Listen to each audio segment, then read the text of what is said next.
The silence in the Grand Palace Hotel was not an absence of sound, but a presence. It was a thick, curated quiet, woven from the distant hum of industrial air conditioners, the whisper of rubber-soled shoes on Italian marble, and the reverent hush of moneyed guests. It was a silence that cost a fortune to maintain, a silence designed to soothe, to impress, to intimidate, and on this sweltering Tuesday morning in São Paulo, that expensive silence was being stretched to its breaking point by the frantic, internal screaming of one Carlos Mendez. He stood, a statue of ill-fitting ambition, his tie a silken noose he had tightened for the 5th time in as many minutes. His gaze, sharp and panicked, sliced across the cavernous lobby, a space of soaring columns and gilded fixtures that seemed to mock his constricting anxiety. His eyes landed, as if pulled by a malevolent magnet, on the source of his burgeoning terror. "You need to get that black guy out of here now," Carlos hissed into his walkie-talkie, the words a venomous spray of static. His thumb, slick with sweat, trembled on the transmit button. He was whispering, but the urgency vibrated through his entire frame, a high-frequency tremor of a man dangling over a precipice. "I can't have people like that walking around during this meeting." The black guy, the person like that, was João Santos. At that moment, João was the picture of practiced invisibility. He pushed a brass cleaning cart whose polished surface reflected a distorted, elongated version of the lobby's opulence. He moved with an economy of motion honed over 4 years of thankless labor. His rhythm steady, his presence meant to be as unremarkable as the potted ficus trees. He was a ghost in a grey uniform, a silent cog in the grand, gleaming machine of the hotel. He heard the whisper, of course, the acoustics of the lobby, designed to carry the gentle strains of a string quartet, were equally adept at carrying the panicked vitriol of its manager. He didn't flinch. He simply continued his methodical wipe-down of a glass partition, his reflection a stoic mask that betrayed nothing of the cold, familiar ache that settled in his gut. For years, 1,460 days of being seen but not acknowledged, of being spoken at but never to. Carlos had never looked him in the eye for more than 2 seconds. It was a peculiar kind of non-existence. To be physically present but conceptually erased. Carlos's panic, however, was not truly about João. João was merely a convenient focal point for a much larger, more existential dread. That dread had a name: Mr. Liwi, the Chinese real estate billionaire, a titan who controlled a portfolio of properties across Asia that could swallow Brazil's GDP whole, was now crossing the lobby. He was not a man who walked. He was a gravitational force that pulled his entourage of 6 impeccably tailored executives along in his orbit. They moved like a single, formidable organism, a phalanx of silent judgment and billion-dollar decisions. Carlos had spent 3 weeks preparing for this moment. 3 weeks of sleepless nights, of poring over spreadsheets until the numbers blurred into meaningless squiggles, of rehearsing his welcoming speech in front of a mirror until his own face seemed alien. The investment, 300 million reais, according to his own boss, practically a done deal. It was a transformative sum that would catapult the Grand Palace into a new echelon of luxury and, more importantly, secure Carlos's own precarious career. All he had to do was not screw it up. It was a simple instruction that now felt like being told not to think about drowning while being held underwater. He intercepted the group near the elevator bank, his body a clumsy insertion into their seamless flow. He extended a hand, forcing his lips to curl into a smile that felt brittle enough to shatter. "Mr. Liwi, welcome to the Grand Palace." His voice was an octave too high, a strained melody of desperation. "It is an honor to have you at our hotel." Liwi, a man whose placid expression was a fortress, gave a slight, almost imperceptible nod. His handshake was brief, dry, and dismissive. He immediately turned to his associates, and a torrent of rapid-fire Mandarin filled the air. The sound was sharp, percussive, and to Carlos's ears utterly terrifying. The tone was not one of pleasantries. It was questioning, insistent, and tinged with what sounded alarmingly like concern. The warm, welcoming smile on Carlos's face froze, then cracked. The curated silence of the lobby rushed in to fill the void, now thick with his failure.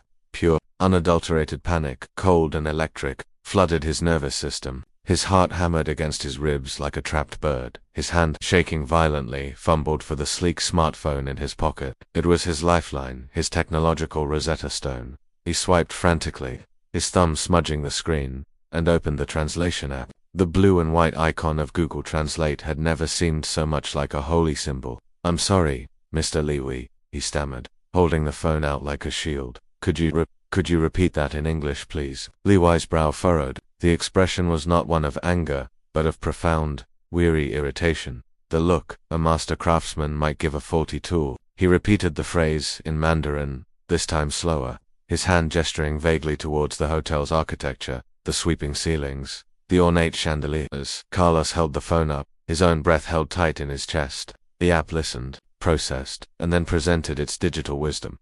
Hot fish problem. Dirty water business. Not good. The words glowed on the screen, a nonsensical poem of doom. The response was so ludicrous, so spectacularly wrong, that one of the younger Chinese executives standing behind Li Wei failed to stifle a snort of laughter. He disguised it as a cough, but the damage was done. The fragile veneer of professionalism had been punctured by absurdity. I'm sorry, Carlos stuttered, the words catching in his throat. A bead of sweat detached from his hairline and traced a cold path down his temple. He could feel the starched collar of his shirt growing damp, clinging to his skin. Our official translators. They will be here in 1 hour. A traffic issue. You understand. It was a lie. He had tried to save a few thousand reais by booking the translators for later in the day, after the initial meet and greet, confident in his own charm and his trusty app. It was a miscalculation of catastrophic proportions. Li Wei shook his head, a slow, deliberate motion that conveyed a finality that transcended language. He said something to his companions, a short, clipped sentence. You didn't need to understand a word of Mandarin to comprehend the meaning. The universal language of disappointment was clear in his posture, in the subtle downturn of his mouth, in the way his entourage began to subtly shift their weight, preparing for departure. The meeting, and with it Carlos's career, was circling the drain with alarming speed. And from the corner of the lobby, almost invisible, Joe Santos watched the entire slow-motion catastrophe unfold. He held his broom, the worn wooden handle, smooth and familiar in his grip. At 34 years old, he had long grown accustomed to being treated as part of the scenery. For years of dusting furniture, polishing brass, and mopping floors had perfected his art of being unseen. Yet for the first time in a long time, he was truly seeing.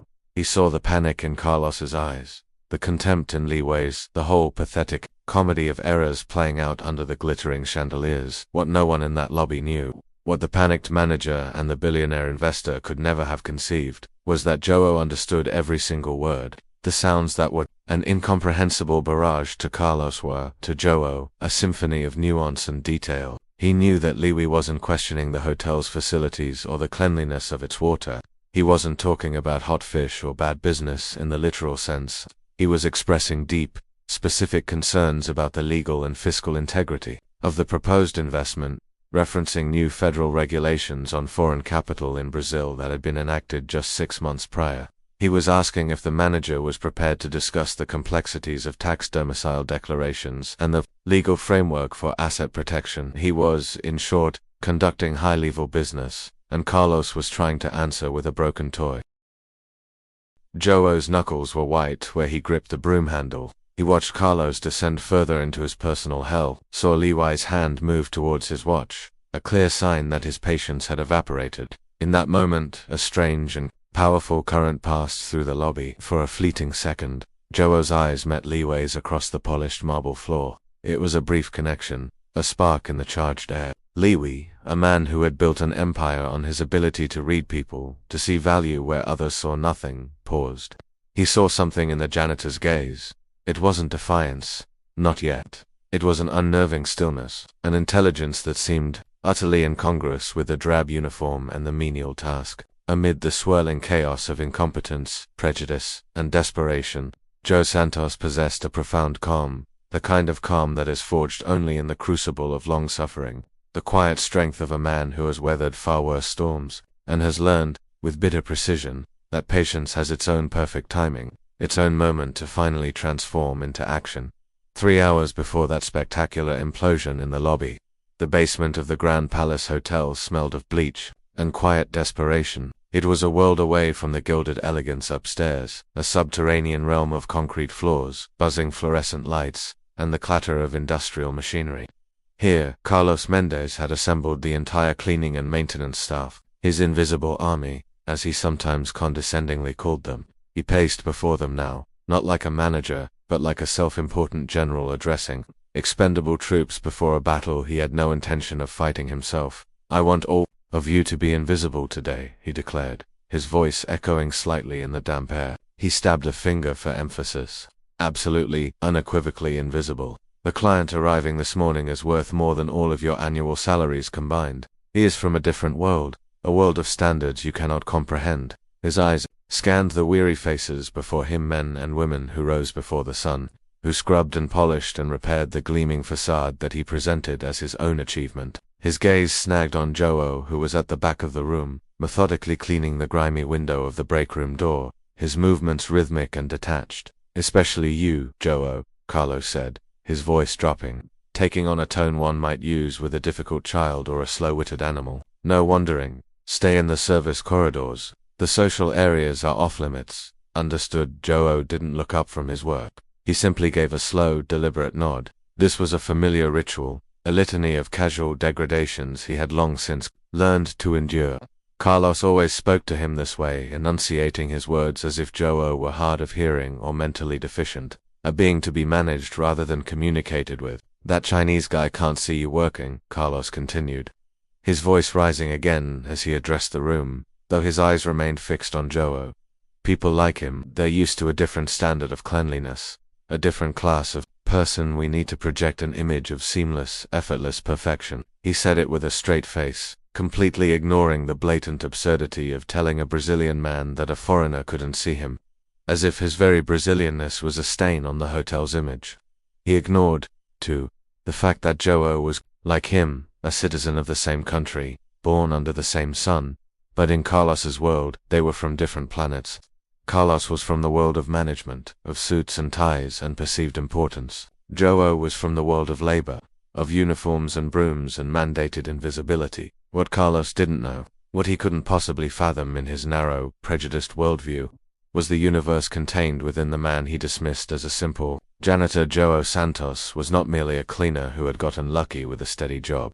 Behind the quiet facade and the worn uniform was a mind honed by years of rigorous intellectual pursuit. He held a degree in business administration from a prestigious federal university, a degree he had earned with honors. He had specialized in international business, driven by a youthful dream of bridging cultures, of navigating the complex, thrilling currents of foreign trade. For 2 years, he had dedicated his evenings and weekends to studying Mandarin, not as a hobby, but as a professional tool, falling in love with the intricate characters, the tonal subtleties, the ancient poetry embedded in the language of global commerce. His dream had shattered against the granite wall of Brazilian reality. After graduation, full of hope and armed with a stellar academic record, he had sent out his resume. He sent it to 143 companies, 143 carefully crafted cover letters, each one a beacon of his ambition. He landed dozens of interviews. He would walk into boardrooms, the only black man in a sea of white and pardo faces, and performed flawlessly. He would ace the technical questions, impress with his market analysis, and demonstrate a command of the subject matter that often surpassed the interviewers themselves. And time after time, he would receive the same polite, soul-crushing email. While we were very impressed with your qualifications, we have decided to move forward with another candidate. He was always the runner-up, the second choice, the one they were impressed by but never hired. He learned the bitter, unspoken lesson in the stiff smiles and averted eyes of the hiring managers. In the corporate landscape of Brazil, his degree, his fluency in Mandarin, his sharp intellect, all of it was worth less than the color of his skin. The job at the Grand Palace, secured through a distant cousin who worked in the kitchen, had been his last resort. It was that or eviction. He had taken it, swallowing his pride like a shard of glass, telling himself it was temporary, a way to pay the rent while he regrouped. 4 years had passed. The temporary had become permanent. As Carlos droned on with his litany of thinly veiled insults, Joe's mind drifted to the previous Sunday, the weekly phone call with his father. The conversation had replayed in his head all week, each word a fresh cut. "Son," his father had said, his voice thick with a sorrow that was worse than any anger. "You are 34 years old, a man with a university degree, and you are still sweeping floors. This is not what I dreamed for you. This is not why I sacrificed." The pain in those words had been acute, a deep, internal wound that no amount of professional humiliation could match. His father, a retired bricklayer, a man whose hands were a permanent roadmap of hard labor, had worked double shifts for 6 years to put his only son through university. He had foregone a new roof, a better car, a life of small comforts, all to fuel his son's ambition. He had believed, with the pure, unshakable faith of a loving parent, that education was the great equalizer, the key that would unlock doors that had been forever closed to him. And now, all that sacrifice, all those extra nights of Joe studying, until his eyes burned, all the shared family dreams, seemed to have culminated in a grey uniform and a cleaning cart. It was a shared failure that hung between them, heavy and unspoken. But today, listening to Carlos and watching the approach of the Chinese delegation, something else was stirring in Joe's chest. It was not the familiar, dull resignation. It was a flicker of something sharp and hot, an ember that had been glowing in the dark for 4 long years, waiting for a breath of oxygen. As he watched the unfolding disaster in the lobby, he felt the first stirrings of a different kind of power. He knew exactly what Liwi was talking about. He recognized the specific legal jargon, the references to tax compliance and corporate holding structures. These weren't just abstract concepts to him. They were the very substance of his final year dissertation. They were the topics he had mastered during a 2-year internship at an international consulting firm, a position from which he was eventually dismissed when it became clear that the brilliant black expert intern would never be promoted to a permanent, client-facing consultant. He had been a valuable asset in the back room, but an unacceptable face for the company. "Mr. Liwi, please, just a few more minutes." Carlos was now begging in the lobby, his voice cracking. Liwi, his patience shredded, responded with a long, complex sentence in Mandarin, gesturing emphatically towards a leather-bound folio of documents. In his assistant's hand, Carlos, his face a mask of sweat and terror, jabbed at his phone. The translation that appeared was another masterpiece of digital gibberish. Paper number, confusing hotel, not good business. Maybe that doesn't make any sense. This doesn't make any sense. Carlos exploded, his professional composure finally shattering completely. He was yelling at his phone, at the universe, at his own colossal incompetence. Joba, pushing his cart in a slow, deliberate arc that brought him closer to the group, understood perfectly. Liwi hadn't said anything nonsensical. He had said, with crystalline clarity, the financial projections in these documents contain contradictory information regarding the corporate depreciation schedule. How can I trust a partner who cannot even present his own business in a coherent manner? The Chinese businessman glanced at his Patek Philippe watch, a gesture of finality. He spoke again to his associates. Joe recognized the tone instantly. It was the rapid up tone, the one that signaled the end of a fruitless endeavor. Liwi was communicating that he would grant them 10 more minutes of courtesy, not an extension before he would consider the meeting, and the 300 million real deal, officially terminated. Carlos, oblivious, continued to battle his phone, sweat dripping from his chin onto the glowing screen. "Mr. Liwi, I am sure we can resolve this. A small misunderstanding." Liwi shook his head again, this time with an air of pity. He made one last comment, a quiet, almost mournful statement that Joe knew was the final nail in the coffin. "This level of unpreparedness is not merely unprofessional, it is an insult. For an investment of this magnitude, it is unacceptable. Perhaps we should explore other, more serious options in Brazil." That was it, the final blow. And in that instant, something inside Joe Santos snapped. Not loudly, but with a quiet seismic shift of a tectonic plate. A decision, unbidden, an absolute, rose from the depths of his being. For years of daily humiliation, for years of being a phantom, for years of mopping up the spills of lesser men, for years of watching his intellect, his education, his very soul, atrophy in the shadows, while men like Carlos, buoyed by privilege and mediocrity, occupied positions he could have performed with effortless excellence. He stopped the cart. Gentle squeak of its wheels ceased, and the silence that followed felt profound. With a slow, deliberate motion, he pulled off the thick yellow rubber gloves he wore for cleaning. He dropped them into the cart's basin. He straightened his back, feeling the vertebrae align, a column of newfound resolve. And then, he began to walk towards the group. Each step on the cold marble floor was a silent detonation. Each stride was a reclamation of space, a declaration that the invisibility so cruelly imposed upon him was, at long last, coming to an end. Carlos, his world reduced to the treacherous screen of his phone, did not notice him approaching, but Mr. Liwi did. He watched his initial irritation replaced by a deepening curiosity. As the man in the janitor's uniform walked directly towards them, the man's posture was no longer that of a servant. It was the bearing of an equal, a man moving with purpose and an unnerving, self-possessed calm. What none of them knew, what was impossible for them to guess, was that this was not a spontaneous act of rebellion. It was the culmination of a long, silent, and meticulous campaign. For the past 6 months, Joao Santos had spent his nights, not just dreaming of a better life, but preparing for it. He had secretly, obsessively, studied Liwai's company profile, memorizing its investment history, analyzing its market strategies, and anticipating its legal and financial needs. He had been preparing for a moment that, until now, had existed only in the realm of impossible fantasy. A moment where 4 years of patience, of silent, bitter observation, would become the key. The key to unlock not only the fate of this meeting, but the entire rewritten future of his own life. Time seemed to slow, the ambient hum of the hotel fading into a dull roar in Joao's ears. On one side stood the manager, a man drowning in a shallow pool of his own making, desperately clinging to a faulty piece of technology. On the other, the billionaire, his patience exhausted, his hand already reaching for the phone that would instruct his pilot to prepare the jet for an early departure.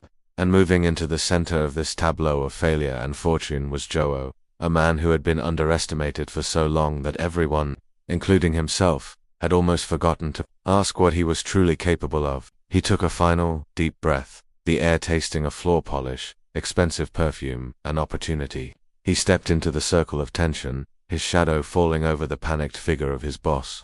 "Excuse me," he said. The words were spoken quietly, but they landed in the lobby with the force of a thunderclap.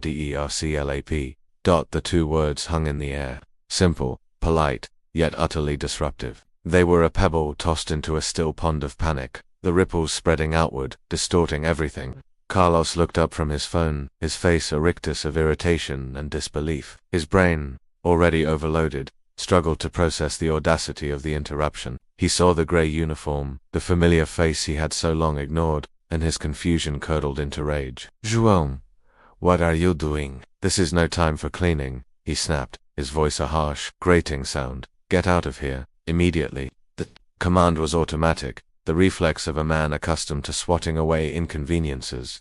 "Actually," Joao said, his voice calm and level, a placid river flowing through Carlos's chaotic landscape. He completely ignored the order, his gaze fixed not on his furious manager, but on the intrigued billionaire. "I believe I can help with the translation." An awkward, heavy silence descended upon the group. The only sound was the faint, electronic chime of a nearby elevator arriving. Carlos blinked several times, as if the words Joao had spoken were in a language as foreign as Mandarin. The statement was so far outside the realm of his perceived reality that it simply did not compute. "You help." It was like the floor tiles themselves had offered to assist with corporate law. "You were," Carlos stammered, his voice a strangled whisper. "João, you're a janitor. Have you lost your mind? Get back to your work before I have you fired." But Liwai was watching, his head tilted slightly. He had seen the flicker of communication in Joao's eyes earlier, and his curiosity was now fully engaged. He saw no madness in the janitor's eyes, only a steady, unwavering confidence. Joao stood up straighter, a subtle shift that seemed to add inches to his height. He turned his full attention to the Chinese billionaire, and the universe reordered itself in that moment. He was no longer a janitor addressing a guest. He was one professional addressing another. And then he spoke, and the sound that filled the lobby was not the hesitant Portuguese of a cleaner, but the fluid, perfectly accented tones of business Mandarin. "Sensham, Li, 我为这次的混乱深感抱歉。我可以澄清您刚才提到的关于投资法律方面的问题。Mr. Liwai, I apologize for the confusion. I can clarify your questions about the legal aspects of the investment you just mentioned." Liwai's eyes, which had been narrowed in irritation, widened in genuine surprise. The Mandarin was flawless. Not just conversational, but formal, technical, and precise. The accent was clean, the cadence, confident. He replied instantly, a sharp, testing question, designed to gauge the depth of this unexpected fluency. 你了解外国投资在巴西酒店业的税务法规吗? Do you understand the tax regulations for foreign investment in the Brazilian hotel sector? Joe answered without a fraction of a second's hesitation, his response smooth and assured, has assured, and assured, 是的，完全了解。去年实施的变革实际上对您这样的国际投资者有利，特别是考虑到贵公司使用的控股结构。Perfectly. The changes implemented last year actually favor international investors like you, especially considering the holding structure your company uses. The exchange, lasting no more than 15 seconds, was a world of meaning that flew completely over Carlos's head. He stood there, mouth agape, watching this linguistic tennis match unfold. He understood nothing, yet he understood everything. He could see it in the radical shift in Li Wei's entire demeanor. The impatience was gone, replaced by a focused, intense interest. The fortress of his placid expression had lowered its drawbridge. "Who is this man?" Li Wei asked, switching to crisp, clear English, his gaze now directed at Carlos. He was no longer looking at Joe as a curiosity, but as a person of significance. That the question hit Carlos like a physical blow. He heaved up, the words failed him. What was Joe? The truth sounded absurd, damning. "He takes care of the cleaning," he finally muttered, the admission tasting like ash in his mouth. Li Wei's frown returned, but this time it was not one of irritation. It was a frown of deep, profound confusion. "A cleaning employee," he said slowly, testing the words, "who speaks fluent business, Mandarin, and understands the nuances of international tax law. That is unusual." A small, discreet smile touched the corners of Joe's mouth. For 4 years, he had been a silent observer.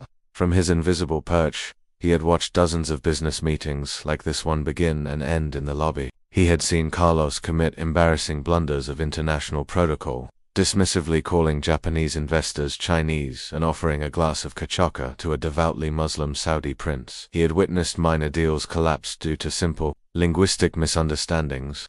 He had watched Carlos's particular brand of arrogant, ill-informed provincialism play out time and time again, and now, that arrogance was finally, beautifully, meeting its consequence. "Mr. Liaoui," Zhuang continued, switching back to Mandarin, effortlessly reclaiming control of the conversation. "Your concerns regarding the documentation are entirely valid. The discrepancies you noted in the depreciation schedules are a result of a recent change in Federal Tax Code, ICMS 18/2025. I can explain in detail how the proposed legal structure can be adjusted to align with both Brazilian regulations and the PRC's bilateral agreements to avoid double taxation." Li Wei nodded, now leaning forward slightly, completely engrossed. "Continue," he commanded. And Joe did, standing there on the marble floor of the Grand Palace lobby, dressed in the simple gray uniform of a man paid to be invisible. He delivered a masterclass in international finance. He began a detailed, technical explanation, citing specific legal codes by number. He made precise, insightful comparisons between the Brazilian framework and similar regulations in Singapore and Hong Kong, demonstrating a global perspective that was as breathtaking as it was unexpected. His speech was not just fluent.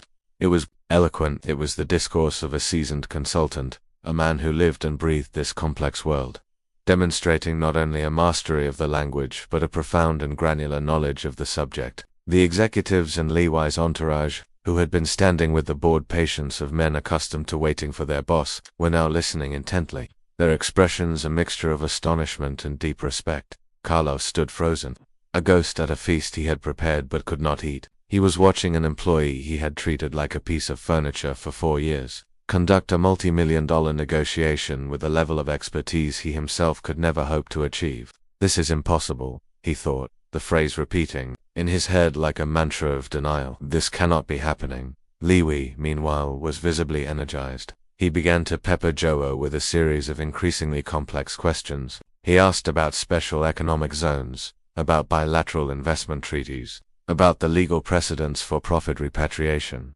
Joe answered them all. He was not just answering, he was anticipating, elaborating, offering solutions before Li Wei had even fully formulated the problem. It was a dazzling performance. "Where did you study?" Li Wei finally asked in Mandarin, his curiosity getting the better of him. "Universidade Federal de São Paulo," Joe replied, a note of quiet pride in his voice. "Majoring in international business, with 2 years of complementary studies in Mandarin at the Confucius Institute.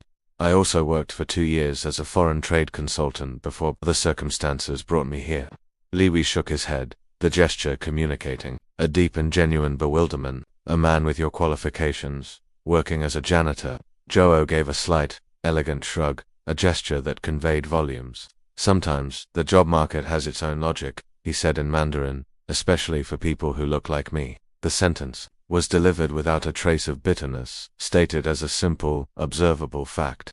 But the unspoken implication landed with the force of a hammer blow. Li Wei's eyes narrowed, just for a second, and he shot a look at Carlos that was pure ice. He understood. As a self-made man who had faced his own share of prejudice in his early days, he recognized the ugly specter of systemic bias when he saw it. Sir, Liwi said, switching back to English and turning to Joe, pausing as he waited for a name. Santos João supplied João Santos. Mr. Santos, Liwi said, the honorific delivered with deliberate weight. I would very much like to continue our conversation in a more appropriate setting, perhaps in your conference room.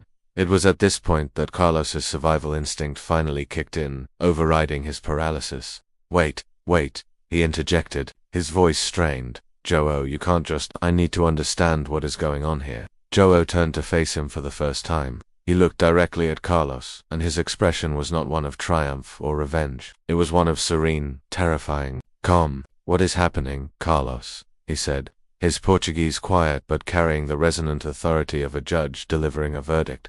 Is that your very high chance of losing this 300 million real investment has just transformed into an opportunity to truly impress Mr. Liwi? The only question is, are you going to allow me to help you save your meeting? Or are you going to continue treating the most qualified person in this lobby as if he were invisible? The irony was so thick, so delicious, it was almost suffocating. Carlos, the man who had demanded Joe's invisibility, now depended utterly on him for his own professional salvation.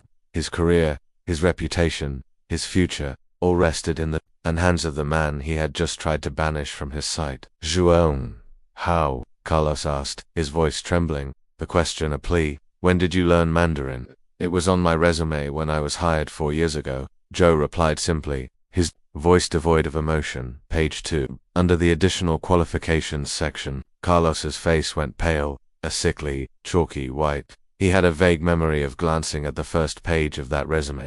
He had seen previous experience, cleaning services, and had read no further. Why would he bother? Why would you ever need to know the qualifications of a janitor? Liwi watched the dynamic between the two men with the keen eye of a master negotiator. He recognized a seismic power shift when he saw one. He was witnessing not just a translation, but a coronation. Mr. Santos, Liwi said, his voice firm, making sure Carlos heard and understood every word. I am extraordinarily impressed with your knowledge. I would like to formally invite you to participate in this meeting as our lead technical consultant. Carlos swallowed hard, a dry, painful click in his throat. His world had been turned upside down. He was no longer the host of this meeting. He was a spectator at his own execution. His job, his bonus, his entire future, now depended on the goodwill of a man he had systematically humiliated for years. He had no choice. To refuse would be to admit defeat and lose the deal entirely. Of course, he managed to choke out, forcing a ghastly smile that fooled no one.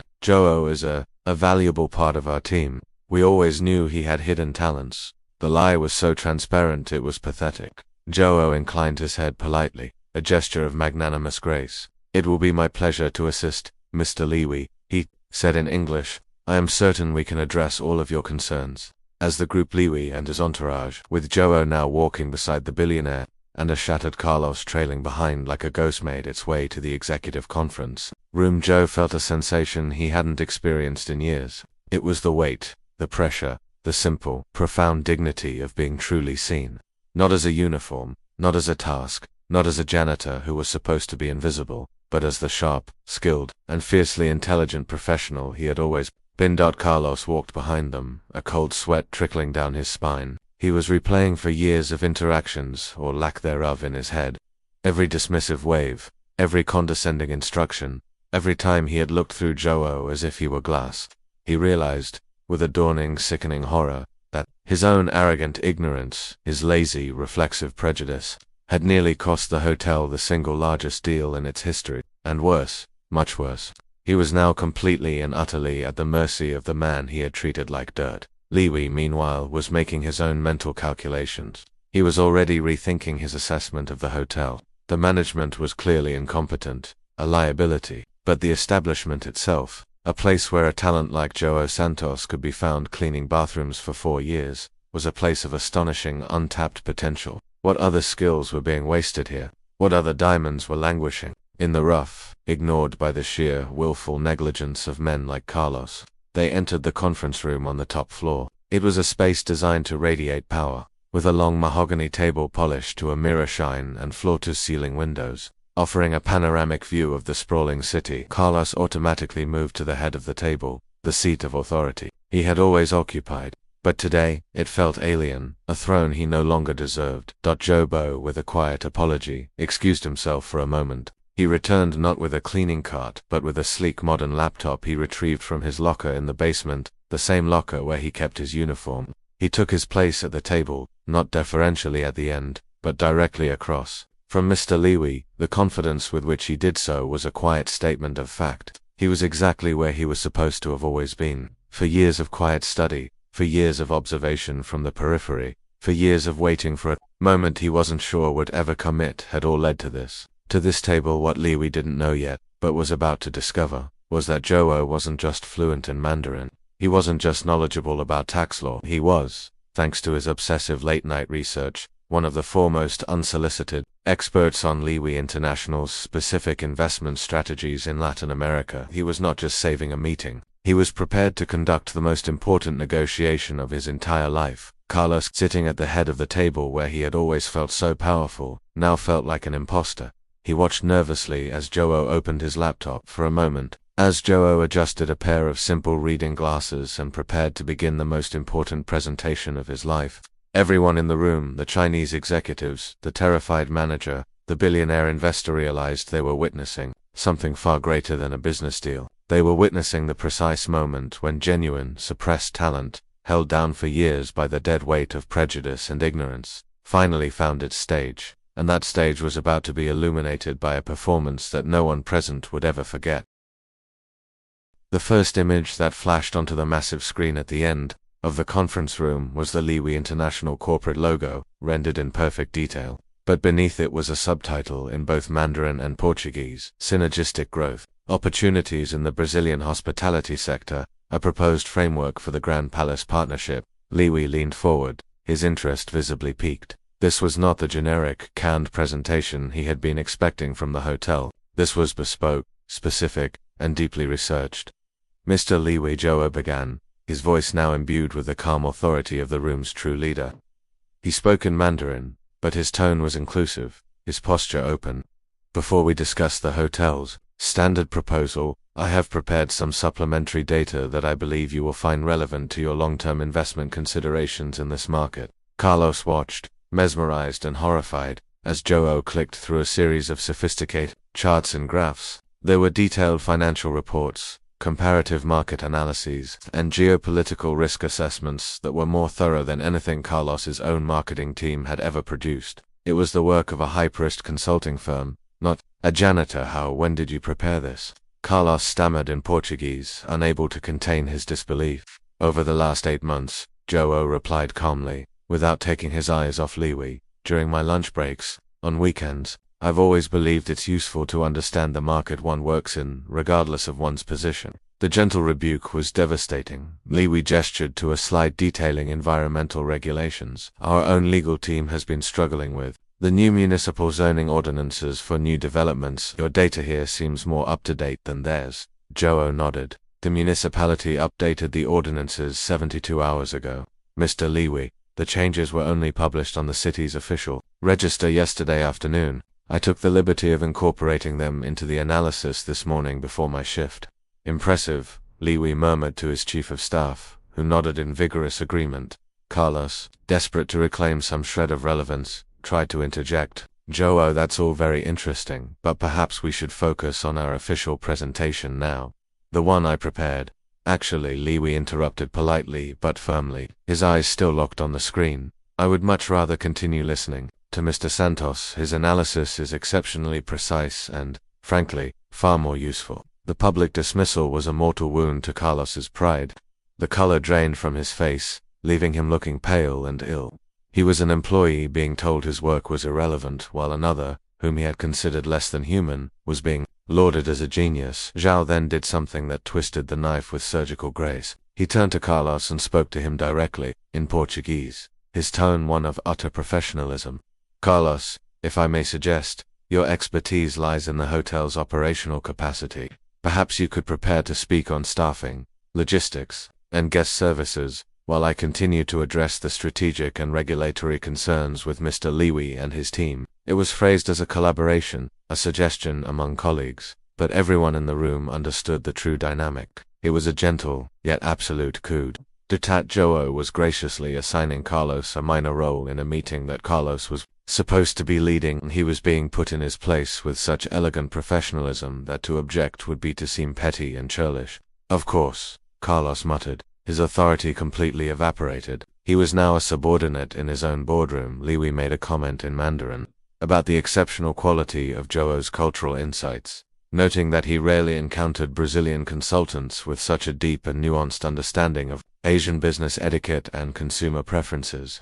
"You are very kind," Joe replied modestly. "I have always believed that understanding different cultural perspectives is not just a courtesy, but the essential foundation for truly global and profitable business." It was then that Liwi paused the presentation and asked the question that would detonate the last vestiges of the old hierarchy.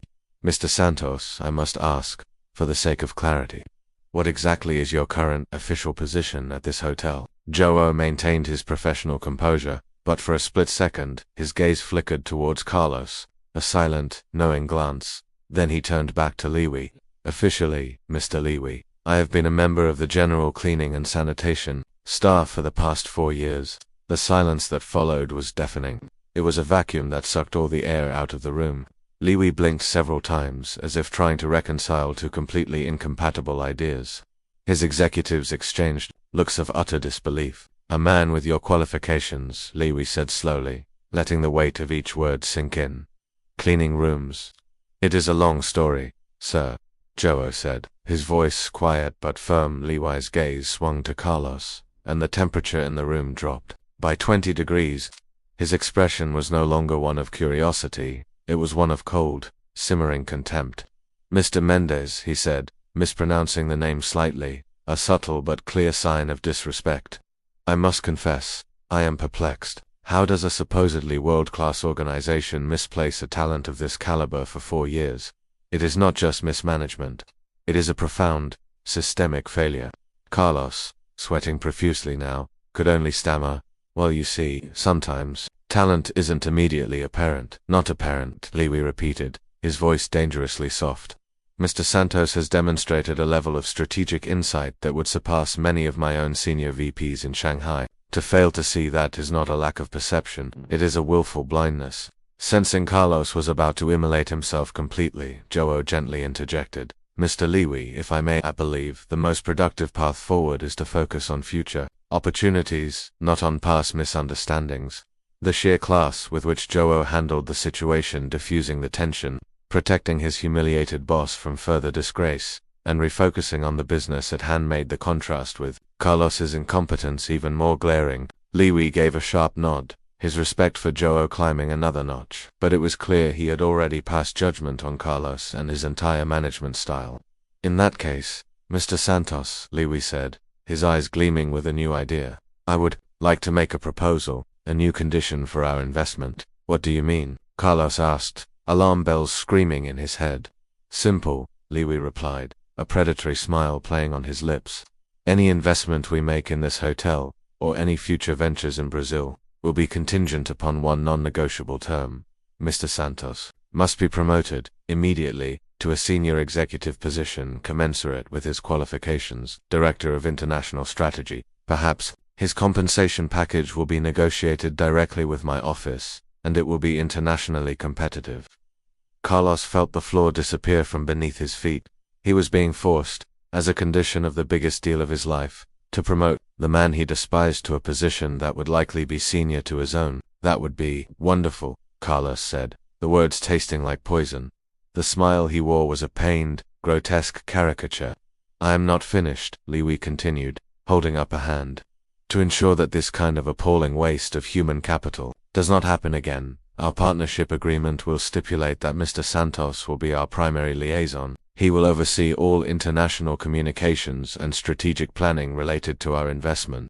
He will report not to you, Mr. Mendez, but directly to my board." João maintained a professional, impassive expression, but inside, a feeling of pure, unadulterated vindication washed over him. It was not the petty thrill of revenge. It was the profound, soul-deep satisfaction of justice. Justice served not with anger or bitterness, but with the cool, undeniable elegance of competence. "Mr. Liwi," Joe said, his voice steady. "It would be an honor to help build a fruitful partnership. In fact, I have some preliminary ideas about how we can create synergies between Chinese cultural expectations and the Brazilian hospitality experience to increase market share by at least 15% in the first 2 years." "Excellent," Liwi boomed, smiling genuinely for the first time since he had set foot in the hotel. Finally, a productive business conversation. For the next 2 hours, Carlos sat in his chair at the head of the table, a powerless king in a court that no longer recognized his authority.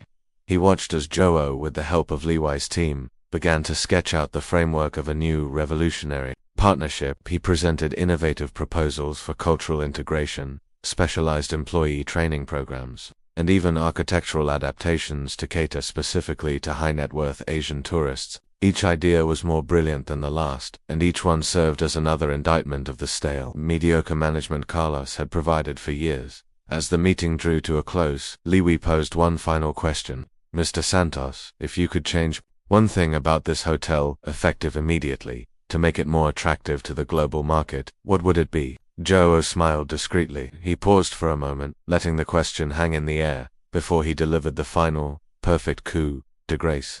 "I would implement a genuine talent management system, sir. A system based on merit, not perception. It's truly amazing how many valuable resources can be hidden right under our noses, just waiting for the right opportunity to shine." The answer was delivered with a calm philosophical air, but he looked directly at Carlos as he said it. The message was unmistakable. Liwi let out a short, sharp laugh, appreciating the supreme elegance of the response. "Remarkable wisdom, Mr. Santos. Remarkable. I believe we have the foundations of a very long and very profitable partnership."